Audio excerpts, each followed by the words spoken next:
Hello friends, CTET को लेकर के दिल्ली हाई कोर्ट की तरफ से क्या कुछ फैसला दिया गया है, पूरी जानकारी लेंगे। बने रहिएगा वीडियो के लास्ट तक बिना स्किप किए। दोस्तों नए हो चैनल पर, मास्टर चैनल को सब्सक्राइब कर लीजिएगा, बेल आइकन को प्रेस कर लीजिएगा ताकि इसी तरह की जो ऑथेंटिक अपडेट आप तक टाइम पर पहुंचती रहे। आज का जो न्यूज का आर्टिकल आप लोग स्क्रीन पर देख पा रहे होंगे, दिल्ली हाई कोर्ट का फैसला, सरकारी और निजी स्कूलों पर होगा लागू। सीटीईटी पास किए बिना नहीं पढ़ा सकेंगे शिक्षक। यानी जो आपका सीटेट होता है साल में 2 बार, अब उसको पास किए बिना आप नहीं पढ़ा सकते हैं। यहाँ पे देख सकते हैं इसके बारे में क्या कुछ मेंशन किया गया है।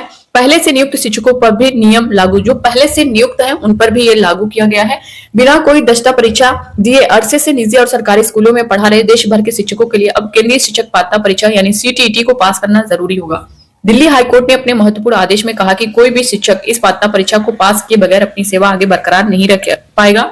हाईकोर्ट के आदेशानुसार नई नियुक्तियों में भी इस नियम का पालन करना जाना जरूरी होगा। हाईकोर्ट का यह आदेश देश भर में तकरीबन 5 लाख शिक्षकों पर असर डाल सकता है। मुख्य न्यायाधीश देवेंद्र कुमार उपाध्याय और न्यायमूर्ति तुषार राव गेडेला की पीठ ने राष्ट्रीय अध्यापक शिक्षा परिषद को कहा है कि 4 सप्ताह के भीतर देश भर में इस परीक्षा के आयोजन को लेकर योजना तैयार करें। इस कार्य योजना की विस्तृत जानकारी एक हलफनामे के तौर पर पीठ के समक्ष पेश हो जाए। एनसीटी को सख्त कदम उठाने होंगे। पीठ ने कहा कि सरकारी नर्सरी से 8वीं कक्षा तक के शिक्षकों की नियुक्ति और पुराने शिक्षकों की सेवा को बरकरार रखने के लिए एनसीटी को सख्त कदम उठाने ही होंगे। पीठ ने कहा कि बच्चों के भविष्य को सुरक्षित करने के मद्देनजर शिक्षा के अधिकार अधिनियम की धारा 23(2) को लागू करना जनहित में है। इस मामले में अगली सुनवाई 14 मई 2025 को होगी। मान्यता प्राप्त संस्थानों से लेनी होगी डिग्री और डिप्लोमा। हाईकोर्ट ने इस आदेश में विशेष तौर पर कहा कि जो शिक्षक दशकों से पढ़ा रहे हैं और उन्होंने एनसीटी द्वारा मान्यता प्राप्त संस्थानों से बीएड अथवा शिक्षण संबंधी डिग्री और डिप्लोमा नहीं लिया है, तो उन्हें दोबारा मान्यता प्राप्त संस्थानों से अपनी बीएड व शिक्षण संबंधी डिप्लोमा करना होगा। इसके लिए उन शिक्षकों को समय दिया जाएगा। यह डिग्री लेने के बाद इन शिक्षकों को सीटीईटी परीक्षा पास करनी होगी। उसके बाद ही वो अपनी सेवा को विद्यालयों में जारी रख सकेंगे। बहुत से ऐसे शिक्षक हैं जो बिना बीएड के, बिना डीएड के, किसी डिप्लोमा के, चाहे आप डीएलएड बीटीसी जो भी कह ले, न उनका टेट क्लियर है न सीटेट क्लियर है, वो स्कूलों में जॉब कर रहे हैं। तो इन लोगों के लिए भी है जो पिछले कई सालों से अपना काम कर रहे हैं, उनके लिए भी है।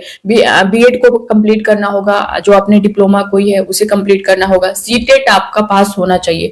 यहाँ पे यही बताया गया है हाईकोर्ट की तरफ से। दूसरी चीज यहाँ पे देख सकते हैं, नई नियुक्तियों में भी इस नियम का पालन किया जाना आवश्यक होगा। कोर्ट ने कहा एनसीटी 4 सप्ताह में देश भर में परीक्षा की योजना तैयार करे। वहीं सेवारत शिक्षकों के लिए बीएड या समकक्ष डिग्री अथवा शिक्षण संबंधी डिप्लोमा लेना अनिवार्य होगा। परीक्षा उत्तीर्ण किए बिना शिक्षकों की नौकरी बरकरार नहीं रह सकेगी। 2015 में संशोधन के साथ किया लागू केंद्रीय शिक्षक पात्रता परीक्षा सीटीईटी को लेकर के वर्ष 2010 में अधिसूचना जारी कर दी गई थी। इसके बाद वर्ष 2015 में इसमें संशोधन किया गया और इसे लागू किया गया। हालांकि इसके बावजूद निजी और सरकारी स्कूलों में शिक्षकों की नियुक्ति बगैर पात्रता परीक्षा के जारी रही।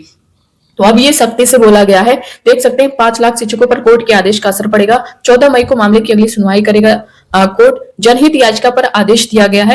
यहाँ पे साफ तौर पर लिखा गया है कि हाईकोर्ट ने इसे गंभीरता से लिया है और आदेश दिया है कि सभी शिक्षकों को सीटीईटी की परीक्षा से गुजरना होगा, उसके बाद ही अपनी नौकरी बचा पाएंगे। तो ये आप सभी के लिए जो है बहुत जरूरी है, जैसा कि सीटेट आपका होता ही है और ये आने वाला सीटेट आपके लिए और भी जरूरी बन जाता है। देश भर के शिक्षकों को देनी होगी सीटीईटी परीक्षा, कोर्ट का ये आदेश है। अभी कार्यरत शिक्षकों पर भी होगा आदेश लागू। कोर्ट ने एनसीटी को योजना बनाने को कहा है। तो ये पूरी न्यूज है इसको लेकर के। तो सीटेट, ये जो लोग पहले से हैं और अभी तक सीटेट उनका क्वालिफाई नहीं हुआ है, बिना सीटेट के वो कहीं भी अब जो है उसके लिए पात्र नहीं होंगे। ये सारी चीजें इसमें मेंशन की गई है। बाकी दोस्तों इससे रिलेटेड आपके मन में कोई भी डाउट होगा तो आप कमेंट बॉक्स में कमेंट करके जरूर बताइएगा। मिलते हैं नेक्स्ट अपडेट के साथ, तब तक के लिए bye bye, take care, thank you.